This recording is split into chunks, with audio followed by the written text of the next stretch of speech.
Bien, je crois que cette fois-ci, on peut commencer la conférence de presse.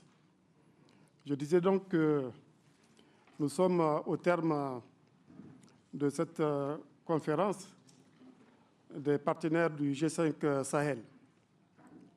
Comme vous le savez, cette conférence a été convoquée pour permettre à notre organisation de présenter sa stratégie développement-sécurité, pour présenter sa vision et présenter le plan d'investissement prioritaire aux partenaires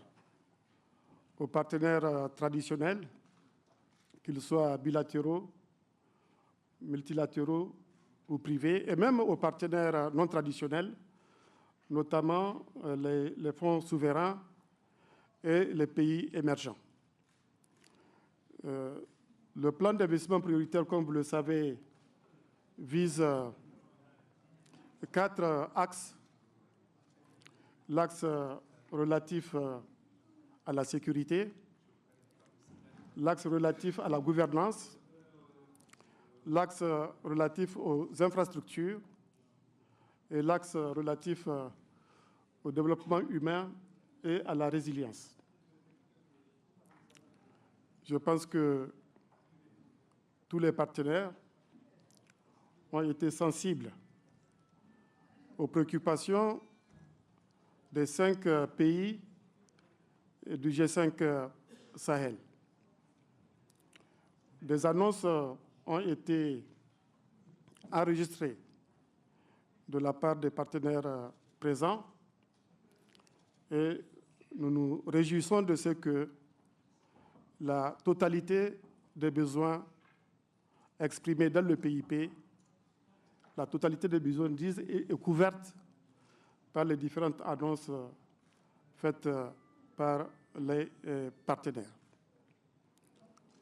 Vous l'avez noté également, nous avons convenu avec les partenaires de mettre en place un mécanisme de suivi des engagements pris.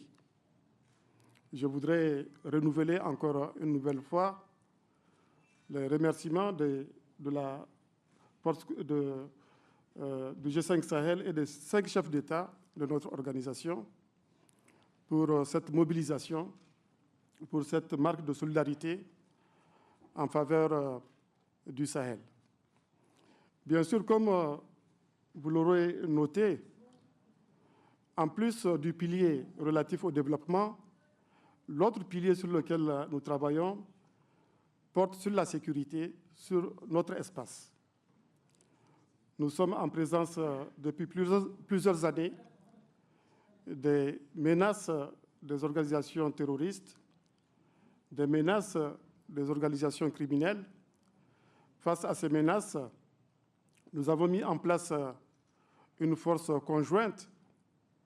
Cette force conjointe est quasi-opérationnelle et, plaise à Dieu, nous prévoyons de mettre assez rapidement en place des opérations de la force conjointe au niveau de l'ensemble des fuseaux de la force, puisque la force est composée de 3 fuseaux.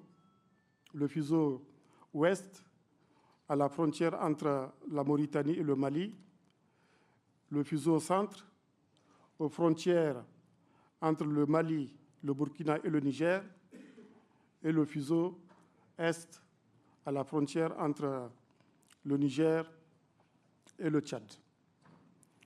Donc je dois dire que nous sommes totalement satisfaits des résultats obtenus à l'occasion de cette conférence et je renouvelle mes sincères remerciements à l'ensemble des partenaires qui ont marqué leur solidarité avec les peuples du Sahel.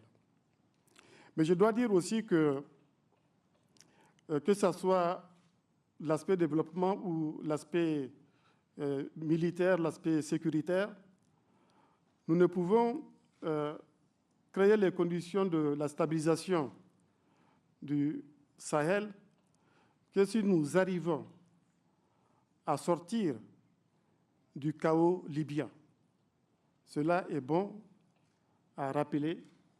Il faut stabiliser la situation en Libye parce que c'est le chaos libyen qui a amplifié les menaces auxquelles nos pays sont exposés. Donc, il est urgent que la communauté internationale trouve une solution de sortie de crise en Libye. Bien sûr, la situation sécuritaire dans l'espace du G5 Sahel est également influencée par ce qui se passe dans le bassin du lac Tchad, où 4 pays, le Cameroun, le Tchad, le Niger et le Nigeria, ont mis en place une force conjointe pour lutter contre Boko Haram. J'espère que sur ces 2 fronts également, des victoires pourront être enregistrées, ce qui pourra avoir également une influence sur la situation sécuritaire dans l'espace du G5 Sahel. Voilà, à titre d'introduction, je sais que vous avez noté que toutes les conclusions sont dans le communiqué final, mais à titre d'introduction, j'ai voulu vous donner ces quelques indications. Maintenant, je suis prêt à répondre à 2 ou 3 questions de la presse. Je vous remercie.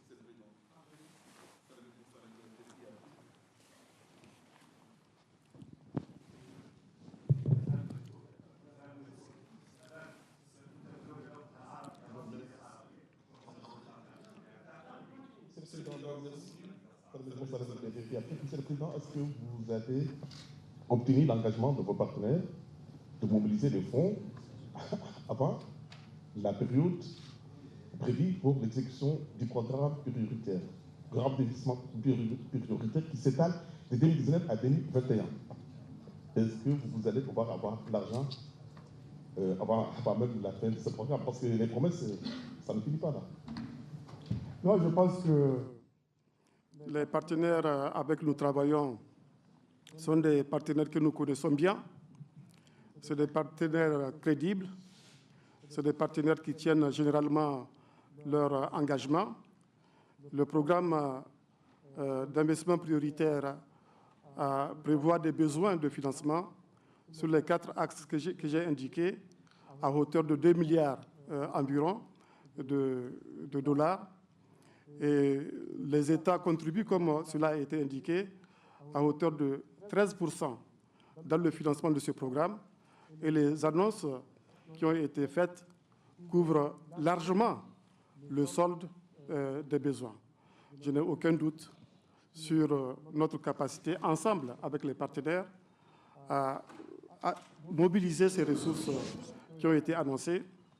Et comme je l'ai dit, c'est pour cela que la conférence a mis en place un mécanisme de suivi des engagements. Et j'espère que très bientôt, des décaissements vont être opérés et que des actions urgentes vont être entreprises sur le terrain, en particulier au niveau des frontières, parce que c'est au niveau des frontières que les populations sont fragilisées, que les populations sont sous la menace des organisations terroristes et des organisations criminelles. Et vous aurez remarqué qu'on a extrait du programme d'investissement prioritaire un programme dit d'urgence qui nous permettra de mener des actions qui auront un impact rapide sur les populations de ces zones fragiles. Y a-t-il d'autres questions? Oui, allez-y. Allez-y. السلام عليكم، محمد المصطفى من القناة الوطنية. سيد الرئيس، هناك حديث عن 44 مشروعا سيتم تنظيمها في هذا الإطار. هل ستكون موزعة بالتساوي بين الدول الخمس أيضا بالإضافة إلى المبالغ المالية، أم سيتم وضع الاعتبار الحالة المادية لكل دولة؟ أيضا كان هناك اجتماع قبل هذا الاجتماع خصص لدعم القوة التابعة لمجموعة الساحل. الولايات المتحدة وفرنسا كان لهما حضور، لكن حضور لوجستي فقط. هل سيستمر ذلك هنا على مستوى دعم المشاريع؟ شكرا. Je n'ai rien compris. J'espère qu'il y aura une traduction. Je prendrai ces questions en français, peut-être en partie. Hein. Je suis du site mauritanien Moriactu, el Bukhari Ahmedou. Moi, je suis content de vous entendre dire, et c'est prévu dans l'objectif de la rencontre, qu'il y aura un mécanisme de suivi. Il y aura un mécanisme de suivi. Seulement, je suis inquiet, parce que là, on a la promesse de 2 milliards, mais je rappelle que pour la force conjointe des G5 Sahel, on a aussi la promesse de 420 à peu près millions d'euros. Et je ne suis pas certain qu'on a eu 420 millions d'euros, bien qu'il y ait un mécanisme de suivi. Qu'est-ce qui va assurer une meilleure efficacité du nouveau mécanisme de suivi qui nous donnera le 2 milliards? Ça, c'est une première question. Ma deuxième question, l'absence de l'Algérie dans l'approche des G5 Sahel, qui est un pays frontalier et qui est très concerné par ce qui se passe dans la région, n'est-elle pas un handicap? Et vous avez parlé du chaos libyen, mais on a un chaos encore plus proche, le chaos malien. La situation sécuritaire à l'intérieur du Mali est une source. Aujourd'hui, j'estime que c'est la source la plus grave pour la sécurité. Ne faut-il pas envisager quelque chose? Et ça m'amène à ma dernière question. Que pensez-vous de l'intégration des forces rebelles dans les forces de défense et de sécurité? Est-ce que ça n'engendre pas des problèmes en matière d'esprit républicain concernant ces forces? Est-ce qu'il ne faut pas peut-être éviter d'intégrer les rebelles, éviter de créer des milices et mettre l'effort sur une force républicaine, vraiment républicaine? Je vous remercie. Bien, je vous remercie de toutes ces questions. Par rapport à la question relative à l'Algérie, je dois dire que le G5 Sahel a d'excellentes relations avec ce pays. D'abord au niveau du G5 Sahel globalement. Et je pense qu'au niveau bilatéral, au niveau de chacun des pays du G5 Sahel, les relations avec l'Algérie sont excellentes. Les relations sont excellentes, par exemple, entre le Niger et ce grand pays du Sahel et du Sahara. Donc, par rapport aux questions de sécurité qui touchent à l'espace du Sahel et du Sahara, nous avons d'autres mécanismes de contact avec l'Algérie, d'autres mécanismes de concertation. Le G5 Sahel n'est pas le seul cadre au sein duquel on peut échanger, coopérer pour faire face aux menaces qui concernent l'ensemble de notre espace. En ce qui concerne toujours la question du mécanisme de suivi, je répète ce que j'ai déjà dit, nous avons une vieille relation avec les partenaires avec qui nous sommes réunis dans le cadre de cette conférence. Vous faites allusion à la conférence du mois de février 2018 sur le financement de la force conjointe du G5 Sahel. Je disais que cette force est quasi opérationnelle. C'est la preuve que quelque chose a été fait par rapport aux promesses qui ont été faites au mois de février dernier à Bruxelles. Vous allez voir d'ici les prochaines semaines, d'ici les prochains mois, les opérations vont certainement être entreprises et cela sera possible parce qu'un certain nombre de conditions auront été réunies compte tenu du fait que les partenaires qui se sont prononcés pour appuyer la force conjointe ont tenu effectivement leurs engagements. Donc moi, je n'ai aucune crainte par rapport à notre capacité à faire en sorte que le mécanisme de suivi puisse permettre, en ce qui concerne l'aspect développement, comme en ce qui concerne l'aspect sécurité, je n'ai aucune crainte sur la capacité du G5 Sahel avec les partenaires à faire aboutir nos objectifs communs. Pardon?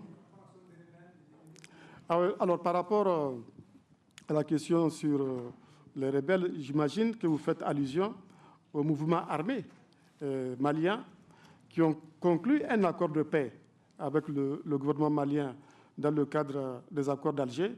Ce qui est en train d'être fait, c'est purement et simplement la mise en œuvre des accords. Quand on signe des accords, il faut les respecter. L'aspect que vous soulevez a été prévu dans le cadre des accords d'Alger. Oui. Aoui Touré. Pardon. Oui. Oui. Il n'a pas de micro. شكرا سيد الرئيس. سؤالي هو بس ممكن الرئيس الدوري دول مجموعة الخمسة، ما هو تقويمكم للدور لعبة الجمهورية الإسلامية الموريتانية في دول الساحل ومحارات العراق؟ وشكرا.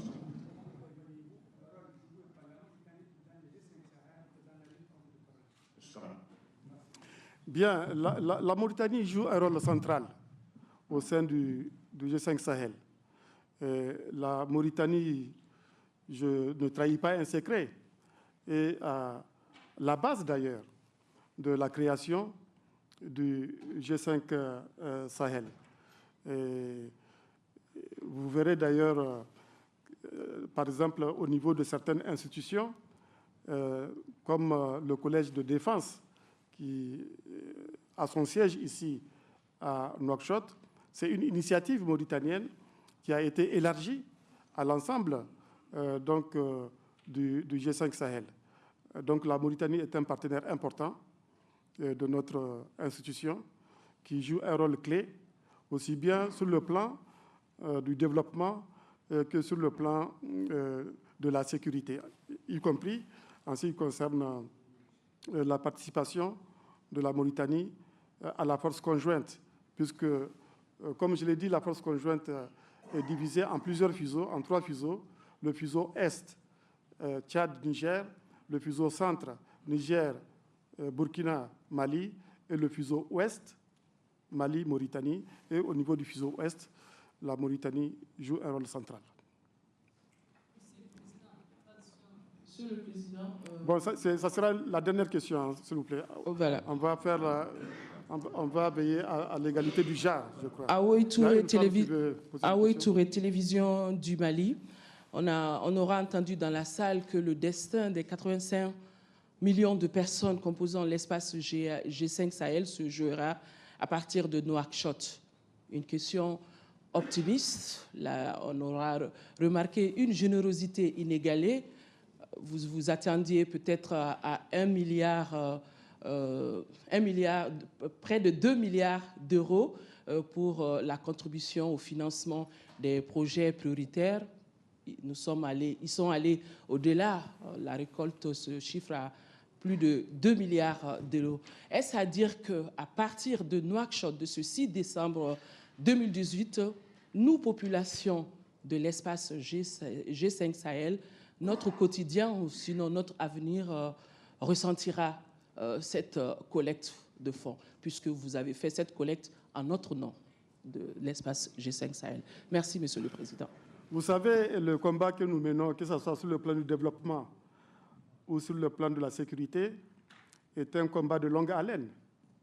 Le développement ne se fait pas en un jour, ni en 2 jours, ni en quelques mois. Il faut des années d'efforts. La conférence que nous venons d'organiser est un jalon important sur le chemin du développement, sur le chemin de la prospérité que nous voulons pour les peuples du G5 Sahel. Et d'ailleurs, ce n'est pas tous les objectifs, tous les programmes de développement qui concernent les populations du G5 Sahel ne se réduisent pas au programme d'investissement prioritaire sur lequel on a discuté, on s'est concerté aujourd'hui avec les partenaires. Il ne vous échappe pas que chaque pays du G5 Sahel a son programme de développement économique et social. Par exemple, au Niger, nous avons ce que nous appelons le programme de renaissance, qui est un programme qui comporte 8 axes. L'axe sécurité, l'axe infrastructure, l'axe initiative 3N, ce qu'on appelle l'initiative 3N, c'est les Nigériens nourrissent les Nigériens, l'axe relatif aux infrastructures, je l'ai dit, au développement humain, éducation, santé, accès à l'eau pour les populations. À l'image du Niger, chacun de nos pays a son programme national de développement. Mais en plus de ça, on a décidé de définir, de mettre en place une démarche commune au sein du G5 Sahel pour nous intéresser aux zones frontalières, aux zones qui sont plus ou moins marginalisées dans notre espace et aux zones qui sont sous la menace du terrorisme et des organisations criminelles pour concentrer nos efforts dans le cadre du PIP. C'est cela donc que la conférence a décidé et j'espère qu'assez rapidement, on aura des impacts en ce qui concerne les priorités qui ont été retenues dans le programme d'urgence, mais les autres objectifs définis par le PIP vont s'étaler, bien sûr, sur plusieurs années. Donc, c'est ça, le développement, c'est une question de longue haleine. L'essentiel, c'est de prendre le bon chemin, et je pense que nous sommes sur le bon chemin. Voilà, je vous remercie beaucoup de votre attention.